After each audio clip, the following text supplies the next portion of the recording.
Halo pemirsa Pers News semuanya. Dimanapun berada, jumpa lagi dengan saya Jimmy Wahyudi. Sebentar lagi kita akan terhubung dengan... Terima kasih Mas Jimmy Wahyudi. Ya pemirsa Pers News.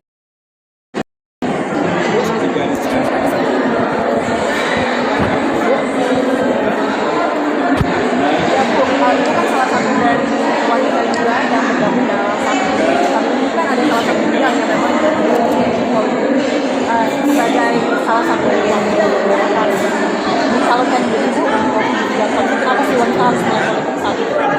Wanita harus melek politik karena undang-undang sudah memberikan kesempatan untuk itu dan undang-undang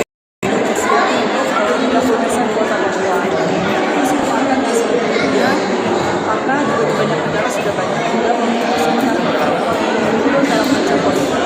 Misalnya saja Indonesia meskipun 30% tapi belum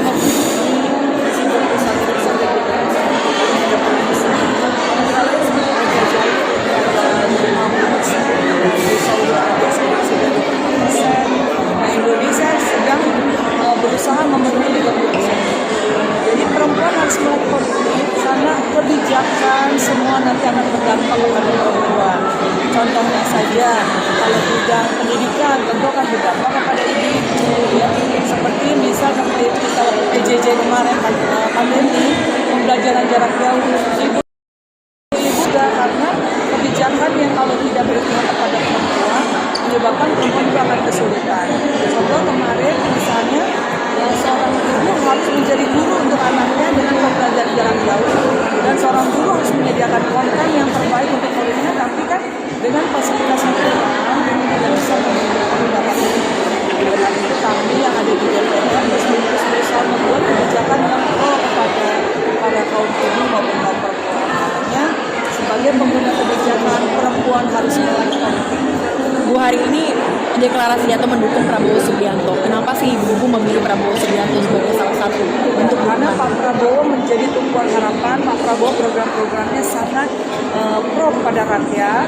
Contoh salah satu yang pro kepada rakyat, Pak Prabowo membuat kebijakan justru berpihak kepada anak-anak kecil yang padahal tidak mempunyai hak pilih, tapi beliau adalah jangka panjang. Contoh makan siang dan susu gratis itu adalah pemikiran Pak Prabowo sejak partai ini didirikan revolusi ini, untuk supaya anak-anak kita tumbuh dengan cerdas, gizi yang baik, dan tidak ada lagi stunting, sehingga anak-anak kita menjadi cerdas dan menjadi kuat sehingga mampu mengelola kekayaan alam kita yang luar biasa. Itulah kenapa kita harus memilih Pak Prabowo. Pak Prabowo juga punya program yang namanya akan melanjutkan hilirisasi, yang akan membawa kemajuan, yang akan membuka lapangan kerja, dan juga akan membawa bagi bangsa kita, sehingga kita diprediksi yang sekarang 16 terkaya dunia, sekarang kita akan diprediksi menjadi 4 terkaya di dunia. Ini sesuatu yang sangat limited edition. Pemimpin sudah selesai dengan dirinya, seorang pemimpin yang benar-benar memimpin anaknya, dan dia tidak bisa ditekan oleh asing. Nah, ini adalah kesempatan kita untuk kita mendapatkan pemimpin yang terbaik di Indonesia yang bisa membawa kemakmuran dan membuka seluas-luasnya lapangan kerja untuk anak-anak kita tumbuh sehat dan sukses. Oke, Bu tadi menarik kan membahas makan siang gratis. Ini kan adalah satu program yang kalau bisa dibilang adalah program yang sangat sederhana. Kenapa sih program yang sederhana ini benar-benar harus dilakukan? Sederhana tapi dampaknya luar biasa. Yang banyak anak pergi sekolah jarang sarapan. Di sekolah mungkin makan seadanya jajan-jajanan. Nah, itu dipikirin sama Pak Prabowo. Jadi kan kalau asal jajan sembarangan, jadi otak akan lemah berpikir. Ini dipikirkan bagaimana anak-anak bisa bergizi dengan baik. Dampaknya sangat luas, akan membuka ekonomi lebih luas. Petani akan lebih lagi meningkatkan produksinya karena akan menggunakan makan siang ini se-Indonesia, bukan hanya satu sekolah tapi se-Indonesia, khususnya sekolah Indonesia dan juga santri.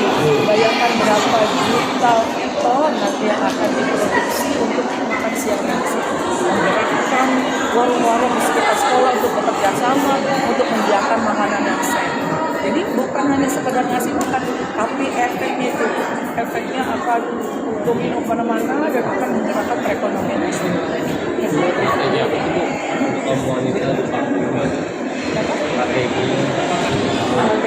Karena di panggung ini kan kita perempuan bermimpi ya ikut mendukung Pak Prabowo. Kan suara perempuan itu penentu kemenangan, suara emak-emak itu penentu kemenangan ya.